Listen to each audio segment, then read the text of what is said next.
HSM, how you doing out there? This is Scott Rubin coming to you on location for our series called Marked. We're in week 3, and if you remember last week, Christian and I were trying to think, where's a location that we can go and shoot that makes us think of the word marked? So we read online about this really cool old abandoned building, a lot of graffiti, a lot of marks that kind of like made our mind think about this. And we got out there and the building was demolished. It was torn down. So we did our homework, and this week we came to another location that kind of makes us think about marks. So here we are, and it's all to get us thinking about what are the things that happen in our lives that affect us. Now, 2 weeks ago, if you were together night, we talked about a comparison, a mark that you're born with. And marks that you're born with are things that God put into your life on purpose, that He designed about you on purpose. We use the metaphor of a birthmark, kind of the comparison of birthmarks, not physical birthmarks, but marks in your life that God put there. Last week, we kind of changed it up a little bit, and we said, let's talk about marks that are caused by choices that we make in our lives. And we used another comparison. We said, let's compare this to a tattoo, because hopefully, if you have a tattoo or if you get a tattoo, it's one that you choose, not that somebody chooses for you. And tattoos can be great choices or maybe not so great choices. But this week, we're going one step further.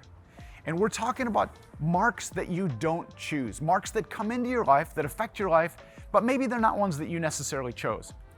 And the metaphor that we're using this week, the comparison that we're making, is the comparison of a scar. Scars leave a mark, but they're not always marks that you would choose necessarily. And so when we talk about that this week, last week we showed some tattoos, because tattoos are cool and you can look at those. I was going to show you some pictures of scars, but ones that I looked at, especially the fresh ones, they'd probably make you throw up. So we decided not to do that. Instead, I want to show you a scar that's a little bit more healed up and have you think about the mark that happens when a scar comes into your life. Now, a lot of times when you talk about scars, it can turn into like a spontaneous show and tell. So for about a minute here, if you have a scar that's in a PG place, not on your butt, not somewhere inappropriate, but you can show someone next to you, or if you know of somebody who's got a cool scar or you've ever seen a cool scar, tell the person next to you about that, and then we'll come back.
Okay, come on back here, come on back here, come on back here.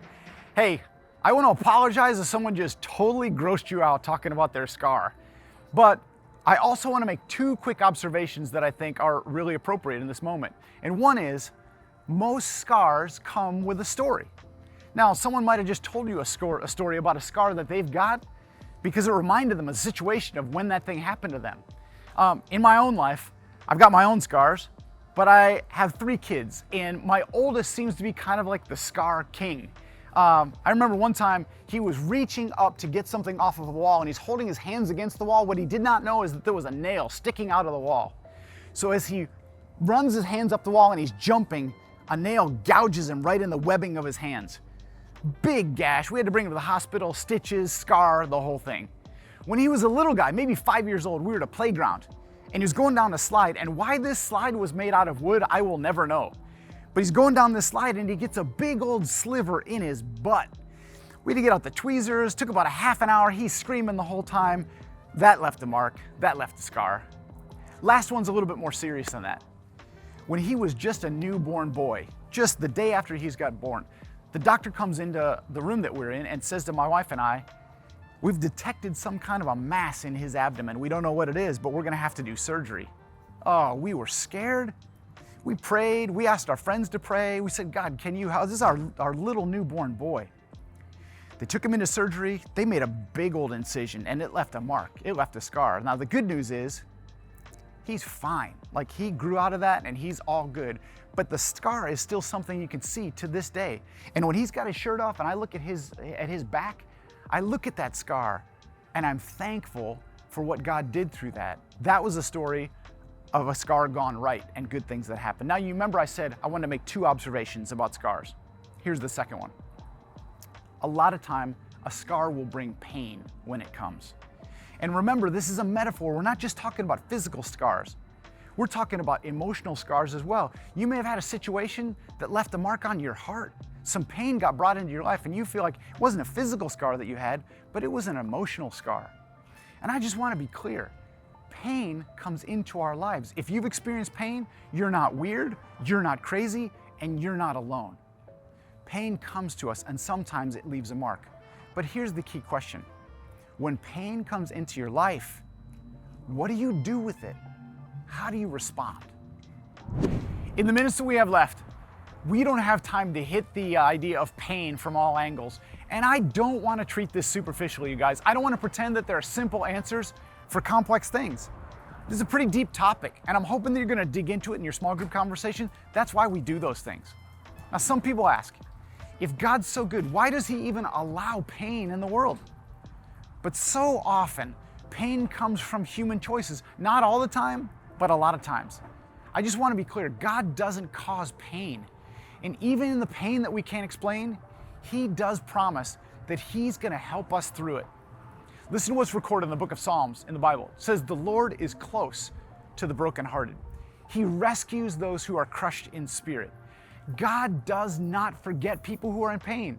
He's close by. He's closer than we realize sometimes. And God says, you are not alone in your pain. Now, real quick, I want to suggest 3 things that I've been learning about pain and even relearning about pain as I've had my own pain in the last couple years. And there's an I in each one of these. And I didn't do that on purpose, but the first one is this.